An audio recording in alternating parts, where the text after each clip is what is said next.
নানা কায়দায় নানাভাবে তাদের চুরি করা টাকা, তাদের পাচার করা টাকা, লক্ষ লক্ষ কোটি টাকা, সেই টাকা ব্যবহার করে সমাজের মধ্যে, দেশের মধ্যে অস্থিতিশীলতা এবং সন্ত্রাসী কর্মকাণ্ড তারা করার চেষ্টা করছে।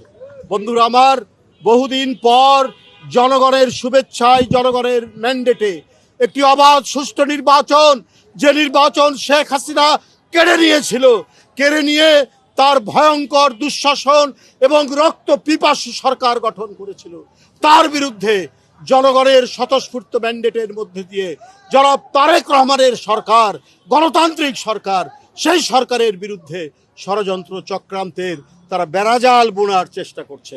বন্ধুরা আমার, আমাদেরকে যখন 17 বছর দমাতে পারেননি, বাড়িতে বাড়িতে পুলিশ পাঠিয়েছেন, র্যাব পাঠিয়েছেন, গোয়েন্দা পুলিশ পাঠিয়েছেন, জনির মতো অসংখ্য সৈনিক, জাতীয়তাবাদের সৈনিককে আপনারা হত্যা করেছেন। ইলিয়াস আলী, চৌধুরী আলম, সাইফুল ইসলাম হিরু সহ অসংখ্য নেতৃবৃন্দকে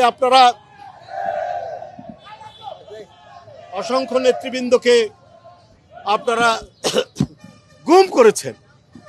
আবার গুমের রাজত্ব ফিরে আসবে, জনগণ সেটা সমর্থন দেবে? আবার ক্রস ফায়ার ফিরে আসবে, জনগণ সেটাকে সমর্থন দেবে? আজকে 4 মাস তারেক রহমানের সরকার, বিএনপির সরকার, বিএনপির নেতৃত্বাধীন জোট সরকারের সরকার, বলুন কোন গুমের ঘটনা ঘটেছে?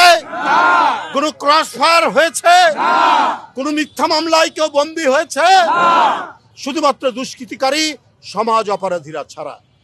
বন্ধুরা আমার, আজকে দেশ যেভাবে অগ্রগতির দিকে ধাবিত হচ্ছে, এই অগ্রগতি, সমৃদ্ধি, শান্তি, গণতন্ত্র, বহুদলীয় গণতন্ত্র, মানুষের মত প্রকাশের স্বাধীনতা, এটাকে আবার বন্ধ করার চক্রান্ত তারা করছে তাদের উত্থানের মধ্যে দিয়ে। ওইটা আর সম্ভব নয়। জনগণ ঐক্যবদ্ধ, গণতান্ত্রিক শক্তি ঐক্যবদ্ধ। তাই বন্ধুরা আমার, আজকে শুধু নয়, প্রতিদিন আমাদের সজাগ থাকতে হবে। ওরা নানা ধরনের উস্কানিমূলক কাজ করবে, শুধু তারা নয়, তাদের পক্ষের অনেক মহল কিন্তু আজকে এমন কথাবার্তা বলছেন যেটা দেশ বিরোধী, সার্বভৌমত্ব বিরোধী। আমরা বিভিন্ন জায়গায় এত সাহস পেলেন কি করে? একটা মুক্তিযুদ্ধে 30 লক্ষ জীবন, 2 লক্ষ মা বোন নির্যাতিত হলেন, সেই জাতিকে আপনারা গোলাম বানাবেন, দিল্লির কৃতদাস বানাবেন? এইটা হবে না, এদেশের জনগণ হতে দেবে না।